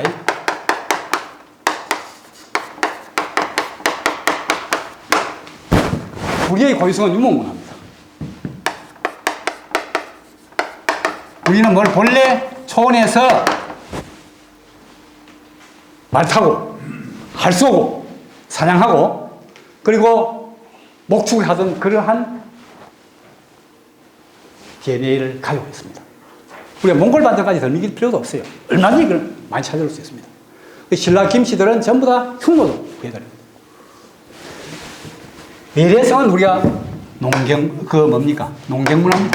우리가 한반도에 들어왔기 때문에 유목을 못하기 때문에 농사를 짓지만은 본래는 우리는 유목문화적인 특징을 가지고 있는 사람입니다. 그래서 유목문화에서 나온 사유체계가 이게 선교였습니다. 아까 앞에서 농경문화에서 나온 대표적인 사유체계가 유교입니다. 그래서 저는 어떤 이야기를 하면 우리나라가 제대로 정말 강한 나라가 되기 위해서는 또 나가서는 거기에 한 걸음 더 나가서 선한 나라가 되어서 그야말로 고급 문화를 창출하는 위대한 문화국가가 되기 위해서는 어떻게 해야 되느냐. 고유성이 안방에 자리 잡고 있고 외래성이 사랑방에 있으면은 그게 가장 바람직한 모습. 무슨 말인지 알겠죠? 고유성이 안방 차지하고 주인이기 때문에. 그 외래성은 사랑방에 와 있어야 돼요. 잠깐 머물렀다 가기도 하고 또 필요하면 손님이 바뀌어서 또 다른 손님이 올 수도 있어요. 고유성은 이건 바뀌면 안 되는 거예요. 자, 그래서 안방, 사랑방이 고유성과 외래성으로 이렇게 배분이 되었을 때 그 나라는 사상적으로 건전하고 그런 나라는 국민이 단합해서 그야말로 강한 나라로 나아가게 되고 강한 나라가 되었을 때 이제 법질서와 기강을 바로 세우고 선한 나라가 되면 거기에서 아주 고급 문화, 우리 국민 모두를 행복하게, 인류를 행복하게 해줄 고급 문화가 지속적으로 나오게 됩니다. 자, 지금 우리의 상황은 어떻느냐라고 한다면 지금 이제 자꾸 지금 안방 차지를 외래성이 하려고 해요. 자, 거꾸로 우리 생각해 봅시다. 이제 이리 돼야 좋은데 만약에 외래성이 안방에 들어가 버린다. 외래성이 안방에 들어가 고유성이 사랑방으로 쫓겨난다. 자, 그러면 이게 이제 말하자면 바람직스럽지 못한 사회체계죠. 그랬을 때 어떻게 됩니까? 외래성이 안방으로 들어가고 우리 본래 것이 아니고 그러니까 외국에서 들어온 것이 안방으로 들어가고 우리 본래 것이 쫓겨서 사랑방으로 나왔어요. 그러면 안방 차지를 한 외래성이 고유성이 사랑방에 있는 걸 그냥 둡니까? 안 둬요. 그게 문제입니다. 왜? 불안한 거예요. 원래 주인이 이놈 왜 너의 안방을 차지하고 있어? 내놔! 하면서 쳐들어올지 모른다 이거예요. 안 그래요? 사람 심리가 그래요. 그러니까 안방을 차지한 외래성은 고유성이 사랑방에 머무는 것조차도 탐탁하게 여기지 않고 쫓아내려고 합니다. 그래서 나중에 어느덧 주인이 사랑방에서 쫓겨나가지고 그야말로 떠돌이 생활을 하고 완전히 그 방은 손님 차지가 되는 거예요. 그 집은, 집 전체가. 이렇게 되면 이 나라는 망하는 거예요. 망하는 거예요. 말하자면 안방에 고유성이 들어가고 사랑방에 외래성이 있을 때 고유성의 장점과 외래성의 장점이 결합되어가지고 확 시너지 효과가 나서 어마어마하게 발전을 하는데 거꾸로 외래성이 안방에 들어가고 고유성이 사랑방에 들어갔다가 이 고유성이 사랑방에서차도 쫓겨났을 때는 어떻습니까? 이 외래성의 단점이 다 부각이 되는 거예요. 자, 우리가 시대적으로 봤을 때 안방과 사랑방이 이렇게 고유성과 외래성에 의해서 아주 잘 공존하고 있었던 가장 대표적인 시대가 언제냐? 제가 아까도 얘기했죠. 신라의 삼국통전이. 제가 앞 시간에 앞 학기에 다루었던 화랑시기에서 언급한 그 시기 540년부터 681년 그 사이 그때는 분명히 유목문화가 줄이었고 그 다음에 뭡니까? 농경문화가 부차적인 그러니까 성교가 줄이었고 유교는 부차적인 역할을 해서 조화를 이루고 있었어요. 그런데 이게 이제 역전이 된 게 언제입니까? 바로 김험도의 날입니다. 김험도의 날. 여기에 681년 김험도는 바로 김유신의 조카이면서 사이죠. 바로 그리고 뭡니까? 신문왕의 장인이죠. 장인인데 이 김험도는 바로 가야파의 수계죠. 가야파. 화랑 32명의 역대풍을 주고 가운데서 27번째 품을 줍니다. 가야파의 수장인데 이 김홍도리가 난을 일으켰다 해가 680일에 쫓겨나요. 그러니까 화랑 조직 자체가 해체가 돼버리죠. 핵파를 시켜버려요. 그리고 이제 그 대신 그때까지 화랑 조직에서 계속 인재가 나왔는데 그게 활 잘 쏘고 어쨌든 싸움 잘하는 사람이 인재가 되었죠. 그때는. 그래서 이제 출장 입상이야. 들어가면 장수가 나가면 장수가 되고 들어가면 재상이 되는 기본적으로 장수들입니다. 장수들이 이제 나를 다스렸는데 김홍도리 나를 계기로 해가지고 이 하랑 조직이 해체가 되면서 거기에 들어온 것이 국학이 들어가요. 국학이. 유교 국학이 들어가지고 국학이 설정해서 국학이 상중하로 나뉘어지는데 다 같이 중요한 게 논어와 뭡니까? 소학. 효경. 논어와 효경이 다 같이 중요시돼요. 자, 논어와 효경이 중요시되면서 뭡니까? 충보다는 효가 강조가 돼요. 효. 신체 발부는 수주부모라 불감 해상이 호지 시하라. 그게 호죠. 그러니 전쟁터에 나가서 내 몸 다치면 안 돼. 국가를 위해서 내 몸을 다치는 것은 불효야. 그때부터 완전히 이게 바뀌어가지고 이걸 계기로 해서 통일신라가 시작되어서 계속 유교 쪽으로 나가고 자꾸 이제 그 당시에 지배층들은 우리가 유목문화적인 특성을 가지고 있었던 사람이다 하는 걸 부정하기 시작해요. 그게 계속 갈수록 심화가 되는 거예요. 고려 가면 더욱더 심해지고 그 다음에 또 조선을 올 때는 완전히 우리는 유목문화를 완전히 전련해버렸어요. 말하자면 지금 주인이 안방에 쫓겨나고 사랑방에 갔다가 그 통일신라까지는 그래도 사랑방에서 그나마 숨을 쉬고 있었는데 고려 때까지는 조선시대가 그래서 완전히 사랑방에서 쫓겨나버려요. 완전히 외래성, 유교가 완전히 우리의 사회체계를 지배해버려요. 그렇기 때문에 뭡니까? 문약해져요. 계속 유교에 대해서 하대 모하로 나가가지고 우리의 주체성, 자주성이 없는 거예요. 자꾸 중국 눈치 보고 말이에요. 그러면서 자꾸 공자와 맹자, 제가 향교 왔습니다 했던 큰일 나겠는데 공자와 맹자를 저는 부정하는 것이 아니고 우리의 주인으로서 받아들여야 돼요. 우리가 한국인이라 하는 걸 전제를 하고 받아들여야 돼요. 기독교도 마찬가지고 우리도 마찬가지고 우리가 한국인임을 망각하고 유교나 불교나 기독교에 매몰되는 순간 그거는 우리한테 약이 아니고 독이 됩니다. 그게 우리 역사에서 굉장히 많이 드러나고 있다. 그래가지고 조선조에 갈 것 하면 이게 우리의 말하자면 유목문화적인 특성을 가진 존재가 어떻게 돼요? 8반4천으로 급락하지 않습니까? 그래서 아까 이야기했죠. 뭡니까? 무당. 무가 산무가 우리가 선교의 특징인데 무가 밑에 있고 그 다음에 위에 무가 있고 그 다음에 또 춤철무자 무가 있어요. 이 무를 대변하는 게 무당, 이 무를 대변하는 게 백정, 이 무를 대변하는 것이 광대. 8반4천 완전히 침체됩니다. 그리고 자꾸 문적인 거, 유기적인 이게 강조가 되는 거예요. 그게 조선조 500년이에요. 그래서 우리는 문작할 대로 문작해서 그야 아까 북에 놓인 그 한탄이 나오는 거예요. 나라가 정말로 큰일 났다. 방법이 없어. 왜? 그 당시에 지배층의 의식 자체가 완전히 유교화되어 있고 중국화되어 있으니까. 문재인보다 훨씬 더한 거예요. 훨씬 종북, 말하자면 진중 종북적인 그런 의식. 중국은 산봉우리고 우리는 높은 산봉우리고 우리는 낮은 산봉우리고, 우리는 중국몽에 참여하겠다. 혼밥을 일곱 대나 얻어먹어도 아무렇지도 않은 거예요. 우리 약하니까 당연하지. 그보다 훨씬 더 심했다. 자, 그래서 이러한 의식, 우리의 고유성을 잃어버리고 우리가 외래적인 것이 매몰되어 가지고 자꾸 문약해져 가는 이러한 잘못된 사회체계를 확 뒤집어 엎은 것이 뭐입니까? 저는 5.16이라고 봅니다. 5.16. 그래서 저는 5.16이 우리의 민족사적으로 굉장히 중요한 사건이다라고 봅니다. 다시 봐요. 5.16을 일으킨 박정희를 우리가 다시 봐야 돼요.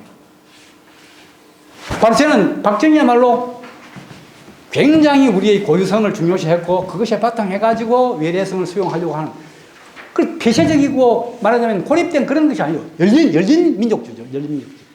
그러면서 우리 민족의 자부심과 긍지를 가져야 된다라고 하는 생각을 했던 사람.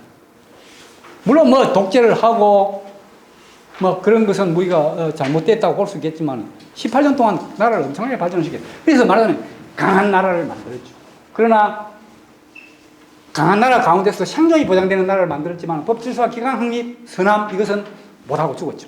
그런데 우리 부대들이 해야 되는 거예요. 부대들이 해야 돼요. 그럼 우리나라는 그야말로 세계사적으로 전 세계가 우려는 강함도 선한 문화국가 그런 나라가 되는 것이고, 그래서 저는 이 박정희라고 하는 인물을 제 한웅 이후의 한웅의 화신이다, 저는 그렇게 보는 개념이 있거든요. 한웅의 화신이다. 그리고 또 이게 한웅의 풍배 있잖아요, 풍배. 이제 박정희라는 인물은 너무 이제 정치적으로 자꾸 이해를 하니까 자꾸 이제 그 여당이냐 야당이냐 그런 식으로 하는데, 우리가 뭐 야당이라도 아니 남북 관계에 우리가 북한의 그 수령 독재 체제를 조탁하는 건 아니지 않습니까? 우리가 자유민주주의 체제에 의한 자유평화 통일을 갖다가 누구나 원하지 않는 사람이 없잖아요. 그런 차원에서 박정희를 봐야 된다. 여당 야당 그걸 떠나야 돼요. 그래서 이제 우리가 박정희라고 하는 인물은 그게 한웅의 화신이고, 그리고 이제 푸른 늑대고, 푸른 늑대. 저는 늑대 토템이라는 게 굉장히 중요하거든요. 늑대 토템이야말로 우리가 유목민들이 가장 중요시했던 동물이 늑대입니다. 늑대를 우리가 늑대 같은 놈 가면 천하에 몹쓸 사람으로 보는데, 그것도 옛날 우리 그 신라시대까지 의식이 완전히 바뀐 거예요. 아까 까마귀에 대한 의식이 바뀌었듯이. 늑대야말로 신라시대 때는 최고의 동물입니다. 지금도 그 저쪽에 몽고에 갈 것은 늑대 토템이 있죠. 몽고인들은 늑대를 숭상합니다. 그 사람 유목민들인데 왜 늑대를 숭상해요? 늑대가 들어가지고 막 양도 잡아가고 소도 잡아가고 그래 하는데 그래도 숭상해요. 늑대가 난 사람 죽이는데 숭상해요. 그럼 늑대 가지고 세 가지 특징. 그게 늑대 토템의 뿌리인데, 첫째가 공동체성. 늑대가 가지는 첫째가, 두 번째가 용기, 세 번째가 속도. 이 세 가지를 늑대는 특징을 가지고 있어요. 그렇기 때문에 이 거친 초원에서 살아남기 위해서는 늑대와 같은 이 특징을 우리가 살지 않으면 안 된다. 그래서 그네들은 늑대를 숭상하기 때문에 징기스칸을 푸른 늑대라고 그러죠. 푸른 늑대. 푸른 늑대다. 자, 그래서 저는 그런 면에서 신라의 그 마리간들을, 지금 신라 대령은 지구의 땅을 파보면은 어느 임금인지는 모르지만 그 임금이 죽을 때 늑대 탈을 쏘고 죽었다 하는 게 바로 드러나요. 그 늑대 관식이라고 하는데 그게 바로 나와요. 그게 신라의 김씨 임금들이죠. 말하자면 마리간들은 초원에서 왔던 사람들입니다. 그래서 그 사람들은 죽고 나서 늑대가 되고자 했어요. 늑대를 그렇게 숭상했다는 겁니다. 근데 어느 순간에 유교가 들어가지고 양을 숭상하면서, 양이 들어가는 글자는 다 좋죠. 늑대가 들어가는, 이자가 들어가는 글자는 다 좋습니다만, 양을 숭상하면서 늑대가 몹쓸 짐승이 되어버린 거예요. 그럼 우리는 이 늑대의 그러한 기질, 이걸 갖다 우리가 되살려야 돼요. 야성이 야성, 공동체성, 속도, 용기. 늑대한테는 분명히 드러난단 말이에요. 그래서 저는 이 박정희를 우리가 내일 모레 44주년, 우리가 이제 가면 갈수록 자꾸 왜 죽은 박정희 자꾸 소환돼 나옵니까? 지금 현실 정치가 뭐인가 잘못돼 가고 있다, 뭐인가 완전 그렇지 못하니 우리가 그래서 경험한 사람들이 박정희 하는 거예요. 그래서 자꾸 살아나는 거예요. 우리가 이제 그걸 갖다 나쁘다고 보면 안 됩니다. 근데 이제 어쨌든 이게 지금 제가 볼 때는 박정희는 용이고 한웅의 화신이죠. 그 다음에 삼적 금호고 또 푸른 늑대다. 워낙 그 한 일이 많기 때문에. 그래서 제가 박정희가 삼적 금호의 화신이다라고 하는 이야기를 하면서 제 이야기를 마치겠습니다. 박정희가 죽던 날이 10월 26일 날. 그죠? 거기에 이제 그때 박정희 죽고 그 이후의 상황에 대해서 조갑제의 박정희라고 하는 그 13권짜리 책에 보면은 그 죽음 이후에 일어났던 일에 대해서 서술이 되어 있어요. 저는 그걸 예사로 안 봤습니다. 그게 140페이지에 보면은 어떤 이야기 나오냐. 자, 청와대 풍경동 청와대 7시 30분에 경호팀에 비상이 걸린 거예요. 지금 뭐 좀 뭐인가 좀 심상찮으니까 비상대기 해라. 그 7시 30분에 그 연락을 받은 거예요. 그래 조금 있으니까 조금 7시 30분에 그 연락을 받게 해가지고 지금 경호팀의 그 함수용 경호과장한테 연락이 온 거예요. 지금 밖에 이상한 물체가 하나 지금 나타났다. 청와대 아니면 용마루에 좀 확인해달라. 그래서 이 사람이 불안하게 나갔어요. 나가니까 청와대 본관 용마루에 어린애만한 그런 새가 한 마리 앉아 있는데 아주 이상한 울음을 내더니 사람을 보더니만 이상한 울음을 내더니만 날아가 버렸어요. 그러고 나서 그게 7시 30분인데 조금 있으니까 드르륵 하는 연발 총소리가 들리는 거예요. 그때 이제 풍경동에서 박선호 이 사람들이 이제 박정희 경호원들 죽이는 소리죠. 그 이전에 박정희는 죽었죠. 그래서 이제 그 참 이상한 그런 일이 있었다.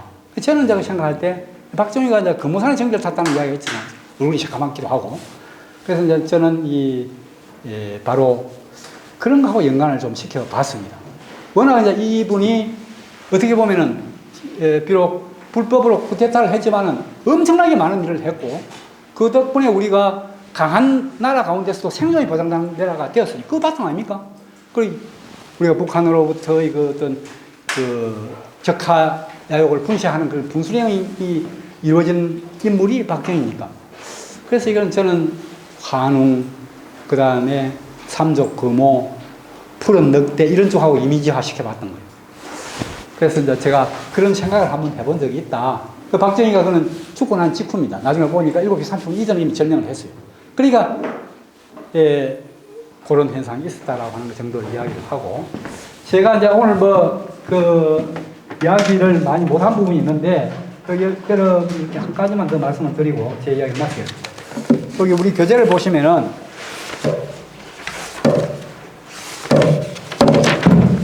124쪽을 보십시오. 유목문화의 특징이라고 하는 게 있습니다. 도표가 있죠. 유목문화의 특징과 농경문화의 특징이 있는데, 거기 보면 쭉 내려오면 열시하고 자물쇠. 그런 부분이 제가 이제 좀 설명이 필요한 부분인데, 설명 못 합니다.